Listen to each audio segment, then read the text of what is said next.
Cyrus, it's absolutely fantastic to have you on the show today. Thanks for joining us. Absolutely. It's my pleasure to be here. Thanks for having me. I would love to begin just with a little bit about you and how you got started with B2B demand generation to then become the director of demand generation at Quorum. Absolutely. Yeah, I would love to talk about my story a little bit. I actually studied communication in college. Wanted to be a writer back in the day, but didn't quite pan out. I wasn't as good of a writer as I thought I was. So ended up trying to figure out what was the next step for me, and working at a communications firm in PR was actually the thing that made the most sense for me at the time. After a few projects though, I quickly realized that my niche was working on Excel there. I got a couple of Excel projects, learned how to do some pivot tables, advanced formulas, and quickly became a go-to person for the digital marketing team. And before I knew it, I was managing multi-million-dollar projects for the U.S. Department of Veterans Affairs, a couple of other government agencies, and I built a lot of really cool technical skills on the advertising and analytics side. So as I built out more of those skills, started solidifying my place on the marketing sort of side of things, and bounced around a couple of different jobs, built some experience with Salesforce, built some experience with databases. And also just having a degree in communications and being able to write halfway decently helped me sort of make a move into the B2B space, both at 1776 and at Quorum, where I work today. So now I head up our demand generation function, managing all of our lead gen, making sure that we are supplying enough meetings for our sales team to successfully scale our software company. And are you guys more focused like mid-market, enterprise, a little bit of both? What's kind of like the segment, the target segment? Yeah, I'd say we span a couple of different types of organizations we're going after. So we sell public affairs software. So our key target audiences are generally corporations, nonprofit advocacy groups, and trade associations. So they vary in size pretty widely. We do love the enterprise clients, of course, but also can be very valuable to some of the smaller organizations as well. So our sales team is specialized across those different sizes and helps different types of organizations find a valuable use case for Quorum. And would you say that your current approach is more towards inbound marketing or more towards the account-based marketing process? Yeah, it's a good question. Historically, Quorum's inbound and outbound functions were pretty siloed. This year, we started making an effort to integrate them more with the lead scoring program, MQL-based systems, so that our outbound specialists or BDRs are reaching out to folks who are warm but not necessarily inbound leads yet. I would say as far as the marketing team's focus is concerned, historically, we've been heavy on inbound, but we're starting to broaden our horizons. And we're getting better and better at working with the BDR team to really start establishing a strong source of meetings from cold and warmer leads that aren't quite ready to reach out for help, but are interested in learning more. Nice, interesting. So this is a question I like to ask to every guest because I think it's very valuable to hear. What is your current tech stack from the marketing side, and how does that reflect on the sales side as well? Yeah, so we've got a pretty robust tech stack with a bunch of different things. We actually just migrated websites 2 weeks ago. So we previously were on a Django-based application that was administered by our development team, and we just moved on to WordPress, which is pretty exciting because it unlocks a whole bunch of integration opportunities that we didn't have before. So I'm personally very excited about that. We use all sorts of things for the sales team. Our integration with them is run out of Salesforce Enterprise. We use HubSpot for marketing automation and all of that stuff there. We have Google Optimize to do A/B testing that we just installed recently. Let's see. We've got a whole bunch of other ones stacked on there as well, but those are really the key ones that where we spend 80-90% of our time is in those platforms. what do you use for analytics to track your metrics and results? Do you have a kind of third-party platform, or is it all done into HubSpot and Salesforce?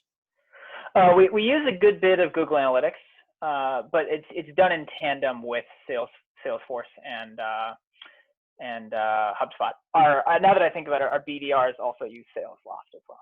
SalesLoft for sales automation. Great.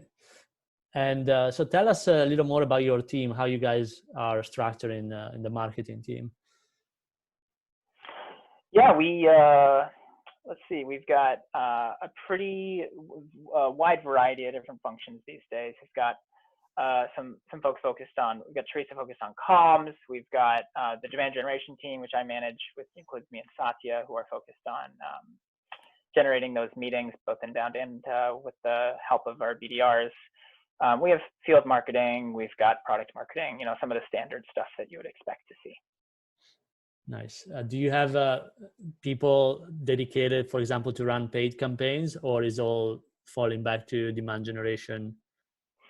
Yeah, right now, I mean, I was the first marketing hire at Quorum, so I kind of did most of that stuff myself for a while. So there are certain things like a lot of our paid campaigns that I still manage with help from Satya, of course, but no specific role for that yet, but is something that we have thought about for down the road. Perfect. And so I want to go back to the metrics, because that's the topic that I'm very interested in. What are some of the metrics that you guys are tracking on a daily, weekly, monthly basis? And in particular, what are those metrics that are reported at the top, at the executive level? Yeah, the thing that we're gold on is meetings scheduled. At the end of the day, we're trying to help our sales team meet with folks who can build out their pipeline. So that is the all-important metric that we're marching towards on a regular basis. But we're watching a whole bunch of other ones, including things like demo requests, sales opportunities, conversion between different stages, MQLs, all that stuff. But knowing that at the end of the day, the thing that we're gold on and we're really hyper-focused on is meeting set. And that's what you're measured on as well, like your team performance is like qualified meetings, I assume. Do you guys have an SAL or SQL for that? Or you call them? Yeah, so we're not gold on any of the other metrics. We're obviously watching conversion all the way through the funnel and making sure that the quality of lead that we're sending over isn't all over the place. So it's stuff that we watch. We don't necessarily use SQL or SAL, those terms, but like the concept remains the same, right? We're watching to see how far along they get, whether or not sales does something with them, how it goes from there. So we're watching it, but it's not a core metric like meeting set. This is actually a particular, interesting topic, because it kind of goes on the handoff process that I know a lot of companies struggle with to optimize. How do you go from marketing to sales? How does a lead or an account flows seamlessly from your team to sales and then potentially back to your team for nurture? So how do you guys structure that? Yeah, we have a variety of automations in place to try to make sure that we're handing over leads to the sales team at the right time. Our BDRs play an important role there as well, because they're the ones who are making the calls and sending the personalized emails to try to get folks in the room with our AEs.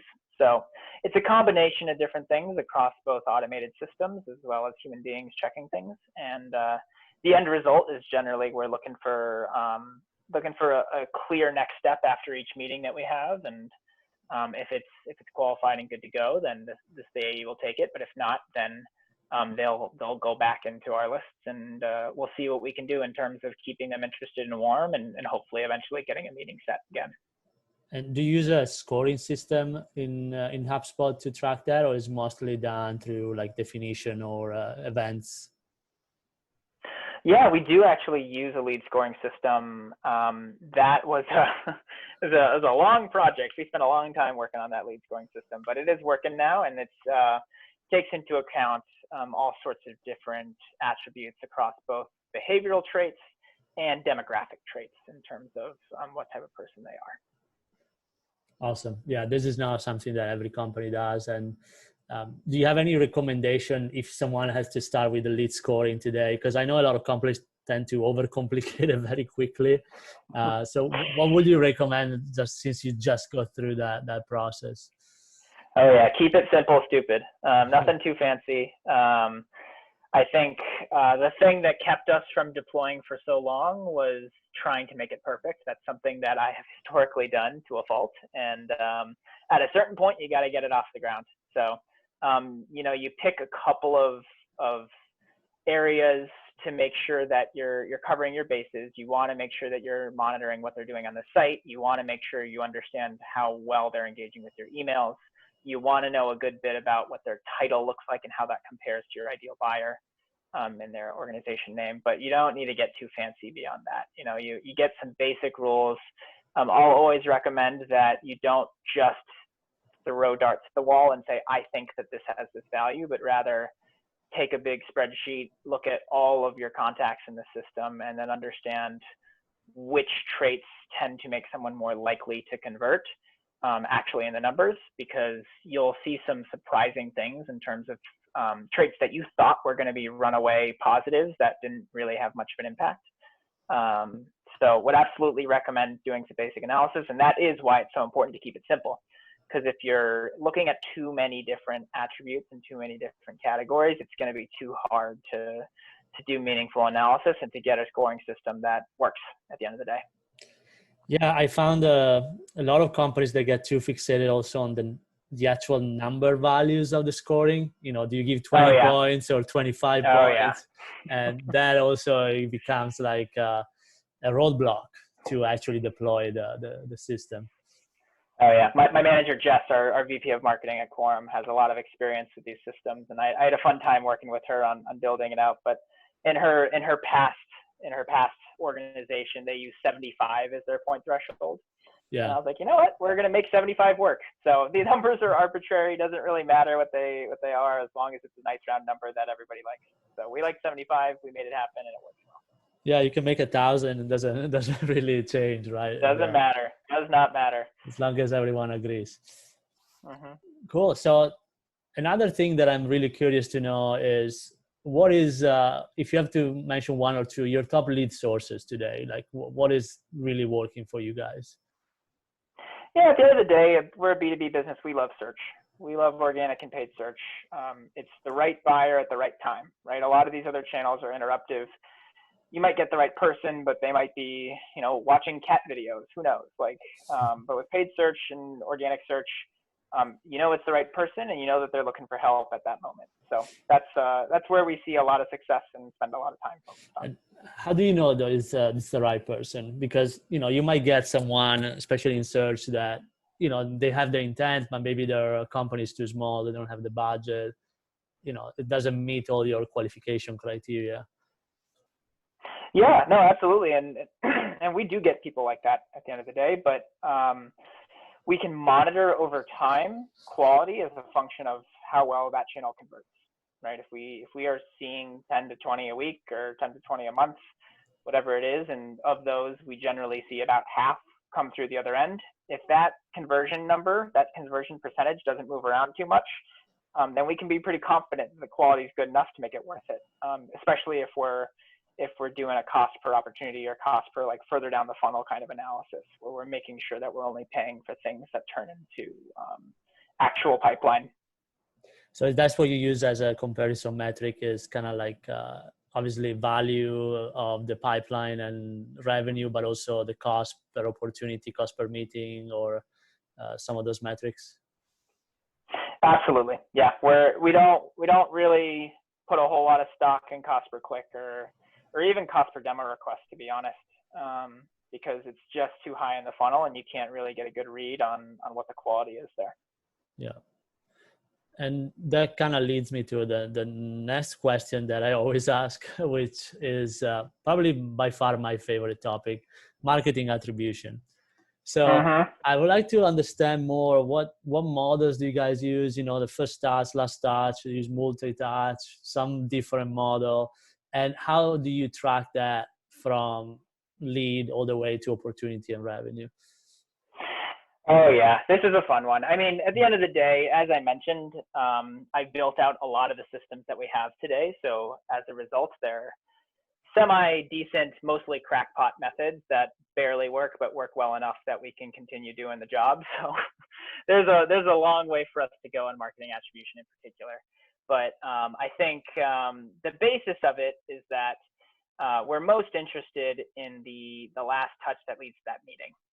That's the one that we can watch the most closely. It's the easiest to attribute, and it's the one that gels the best with all of our different lead sources. So we spend a good bit of time optimizing to that, knowing that, first touch, all these other things are important at the end of the day, but it's a little bit harder to report on some of that stuff in this environment. So especially with the fact that you got multiple leads per account-based marketing is not easy, all that stuff. Yeah. So you keep an eye on first touch, but your main optimization is focused on the last touch. Yep. Great. Yeah. Perfect. That seems pretty common in especially for companies selling into enterprise or the high range of mid-market, to really try to go after the last touch, especially when it becomes really complex sales. It's hard to try to manage multi-touch or different algorithms to track the different values or every single touch. Yeah, absolutely. Awesome. So I want to go back to talk about campaigns a little bit. So besides the standard lead sources that you guys rely on a monthly basis, when you look at campaigns or a single effort that you tested or maybe you put together, what is the most successful one that you run so far, that really you run this campaign and really drove a lot of results, maybe more than what you expected?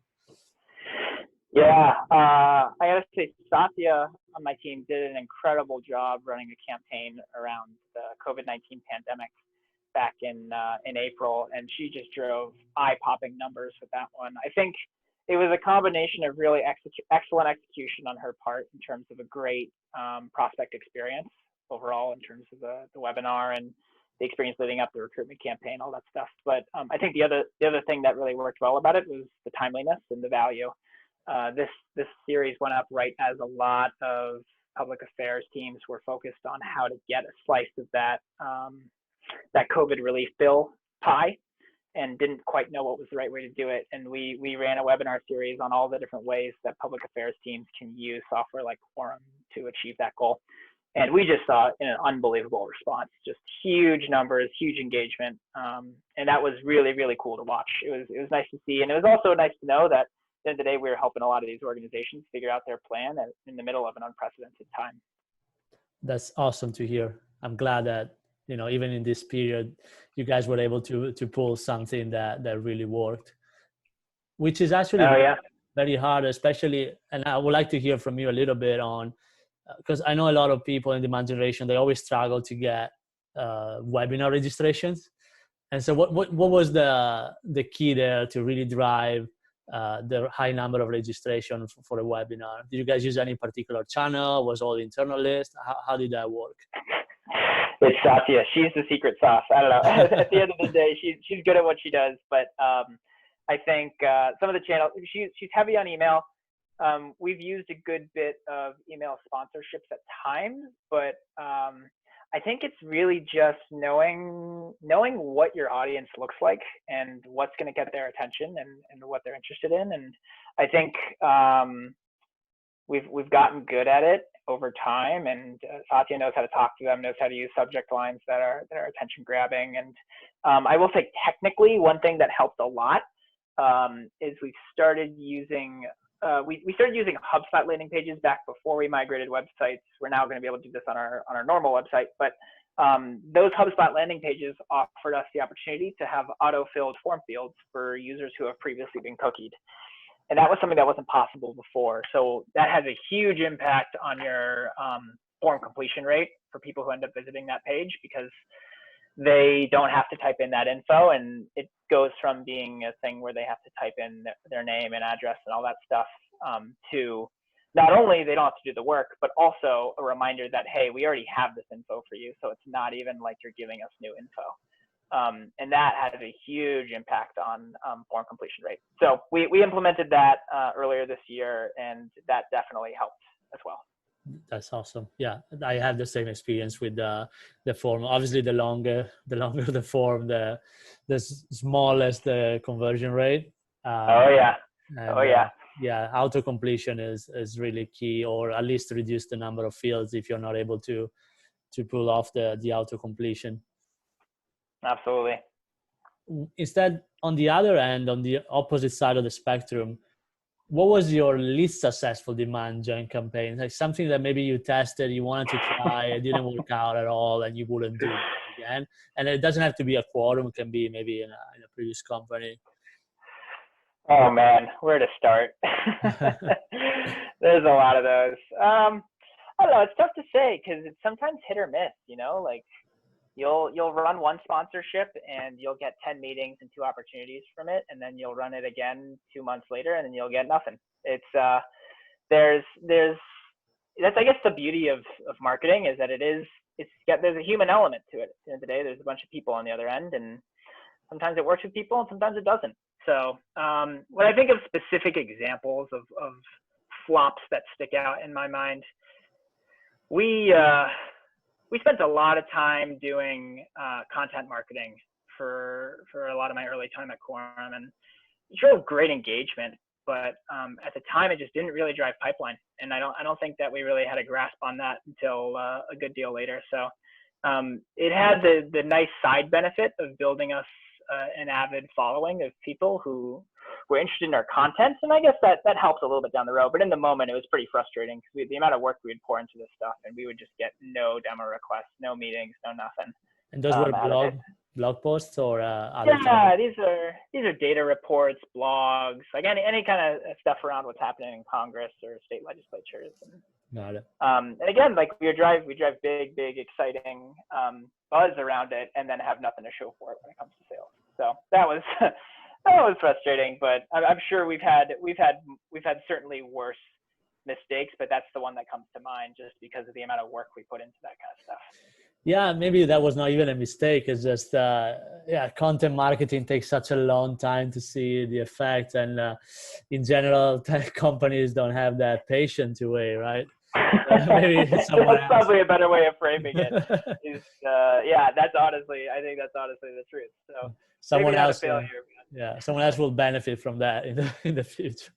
That's fair. That's absolutely fair.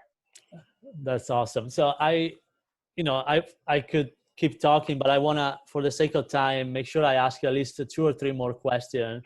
In particular, one that is always controversial and I really like to ask is, do you think that the SDR should report under marketing or under sales, and why? The never-ending question. We've done both at Quorum. My boss, Jess, our VP of marketing, does an excellent job of managing our BDRs right now. I think that it takes the right leader, right? Jess is absolutely the right leader, and I think it works well for us here at Quorum. I can also see why it wouldn't necessarily work well at all companies. So it is certainly an awesome way to make sure that the marketing team feels more bought into the overall goal of generating pipeline, and that the SDR team and the BDR team feels a little bit more equipped to do their jobs well, right? To have that marketing support, to be part of that broader system. And I think there's a lot of benefits to it. I will say that it is tough just because there's a lot more to marketing than just meetings, right? Whereas the BDR teams oftentimes are hyper focused on meetings and just meetings. So it does make it tough. And if you don't necessarily have the right leaders in place, it won't work as well. So the system we've got right now is that the BDRs report up into marketing, and it's working pretty well for us. But it's not for everyone, and you can build success from what I've seen in my career so far. You can build success both ways. And so in your case, all the BDRs reporting to marketing? Yep. So do you have them divided into like inbound and outbound, or they do a little bit of both? No, so we've actually built systems to auto allocate inbounds to them whenever possible based on territory. So based on what type of organization type they're chasing down, we've got some data in Salesforce that helps us auto link without any human input. And then when not possible, we automatically allocate like evenly across the BDR team. So they all split the inbounds and the warm leads together. Very nice. And so that leads me to another question on the sales side is how do you maintain that sales alignment that is necessary, especially when the BDRs are under the marketing team and then you have the sales rep, account executives. How do you guys stay aligned in terms of goals or activities, programs? Do you have any cadence or any process in place like that? Hard work, it's hard work to communicate at the end of the day. So we're doing our best to make sure that we're staying pretty closely aligned. We have a weekly meeting with our sales leaders, and we're always trying to make sure that everybody knows what's going on with each other so that we can support each other more at the end of the day, which is the goal. So I think when it comes down to reports and things like that, there are certain accountability metrics that we report out as a team, and there are certain accountability metrics that the sales team reports out. There's always room to improve, right? Sales and marketing is one of the harder types of relationships that are known to the professional world. It's always been a tough one. So it's a matter of having your head in the right place and having that kind of trust across teams, which is really important. And if you're able to have that foundation, the rest of it gets easier, but building that, I think, is a crucial part of being able to get better alignment between those two types of teams. Nice. Very nice. Thank you. I love this answer. And so before I leave you today, I would like you to share with us like one marketing or demand generation hack that you did and it worked out really well and it was very profitable that maybe we can try as well. Yeah, there's all sorts of little serendipitous ones that have popped up over the years. One of my favorites that I just kind of didn't expect much out of was newsletter sponsorships. So we ended up sponsoring a newsletter here in DC that, it seemed like it aligned well with our buyer personas, but I was thinking of it more as a brand play than anything.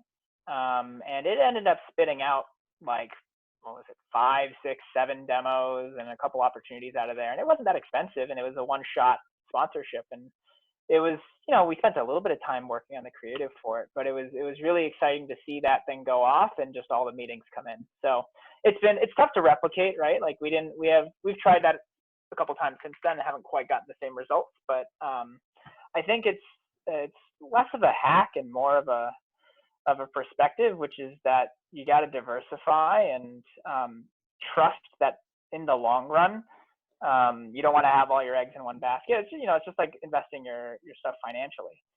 You don't want to be too reliant on one channel or one particular thing. And if you're constantly testing new things, and if you're trying different channels, sometimes when your reliable channels end up sucking, something else will step up and help you out. And we've seen that pan out a couple times, and that was a good example of it. But it was a fun campaign to see it work so well. That's awesome. I agree 100% on the diversification of channels, which obviously involves testing many, many things that might fail as well, but that's necessary. Perfect. Yeah, that was really fantastic to have you today, Cyrus. Thanks again for joining us. Thanks so much, Franco. I really enjoyed it. So, thanks again. Thanks, everyone. Have a good one.